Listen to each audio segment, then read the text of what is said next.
Good evening, Facebook, YouTube, and Twitter. This is Rich again, back for your third and final video blog of the night for Saturday, November 14th, 2015, around 7:44 in the evening in Billerica, Massachusetts. It's getting to be cold out, lows down in the 30s and stuff. Very frosty night tonight. Very windy today, only reached about 47 degrees. Some news to report, only one little tidbit. Boston College men's basketball team beat St. Francis of Brooklyn by the score of 75-49 at the Heights today. That's the first game of the year for the Boston College Eagles, but they're predicted this year to finish last in the ACC. There's a major rebuilding project for Boston College. They probably won't make any tournaments this year, but at least they got a win. And former Boston College announcer on the radio, Ted Sarandon, says Boston College basketball is the best game in town. Wow! And that's about it on that. My third and final video blog subject tonight, the personality profile. Tonight's personality profile is about Baseball Hall of Famer Reggie Jackson, outfielder, designated hitter. Reggie played 21 seasons in the big leagues. He's known for being Mr. October, being clutch in October and stuff. And he was a member of the 500 Home Run Club and a first ballot Baseball Hall of Famer. Reggie was born and he grew up in the Philadelphia area.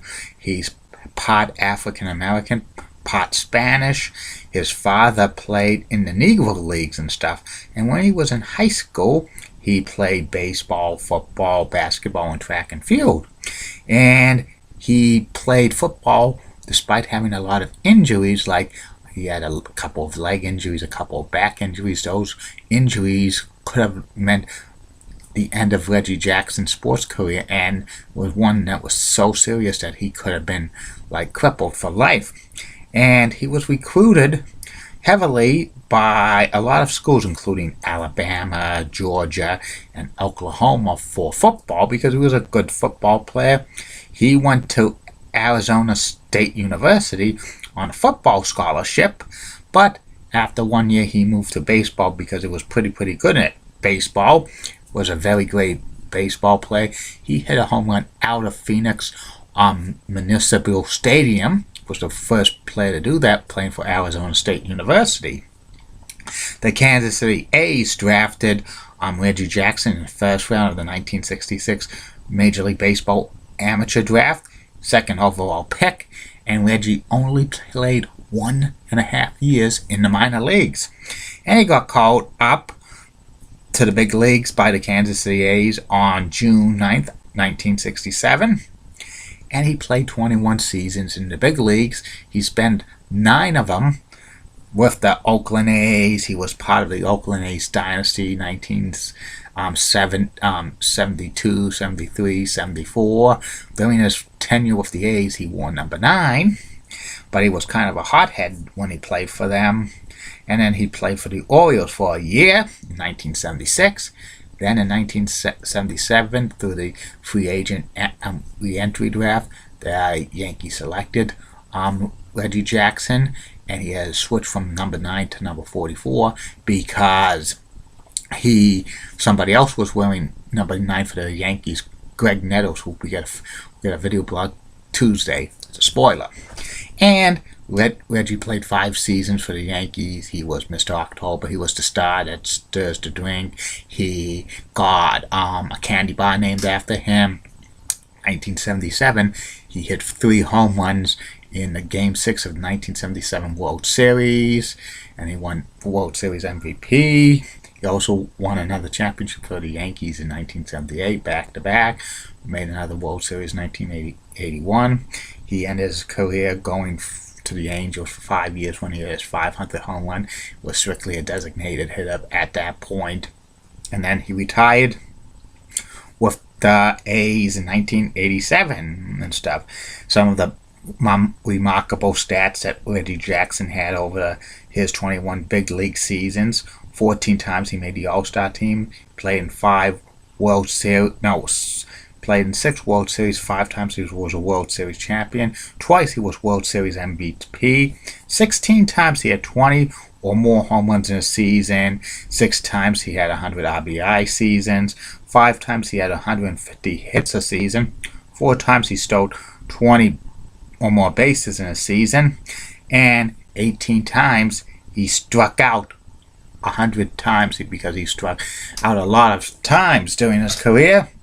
He only had one 300 hits, 300 average seasons. 4 times he led the American League in home runs. 1973 AL Most Valuable Player with the A's, and he finished in the top 5 in the AL MVP voting 5 other times and stuff, which he was a pretty good player. Mainly played the outfield. In the end of his career, he was a designated hitter. His career stats: 262, 563 home runs, 1,702 RBIs, 2,584 hits, 1,551 runs, 228 stolen bases, and he struck out the most times than any other bat in big league history with 2,597 and stuff. A lot of people like Reggie Jackson got into the Hall of Fame because he just hit home runs and stuff. But he had a lot of October heroics and stuff. He kind of had a little bit of a low batting average for a player to go into the Hall of Fame, but he had a lot of charisma and stuff, and especially playing in New York helped him and stuff. During his career, when he didn't make the postseason, he worked for ABC Sports during the playoffs for their Major League Baseball coverage and stuff, color commentating and stuff, and presenting the World Series trophy a couple of times. He appeared in many, many movies and stuff like that. After Reggie retired, he was a spokesperson for Major League Baseball. He even hosted a program on ESPN in 1989 about Reggie Jackson baseball and stuff, which was kind of like the modern day version of the baseball bunch. They had former Major League Baseball players come and show instructions and stuff. Reggie got voted into the Hall of Fame in 1993 as a first ballot Hall of Famer. He wore a New York Yankees cap. He spent 5 years of his career with the Yankees, but those were memorable careers, and he's known for playing for the Yankees for that time. Number 44 is retired by the New York Yankees, and Reggie's still associated with the New York Yankees as a special advisor and stuff like that. And he's Mr. October. And there's been a few books written about him. He wrote 2 books. One in the mid-1980s with Mike Lupica, and another autobiography in 2013, Mr. October. He was also another unauthorized biography written about him in 2010, which is pretty good. So if you get a chance to read all those books written by Reggie Jackson. And that's about it on these video blogs for tonight. I'll be back tomorrow, Facebook, YouTube, and Twitter.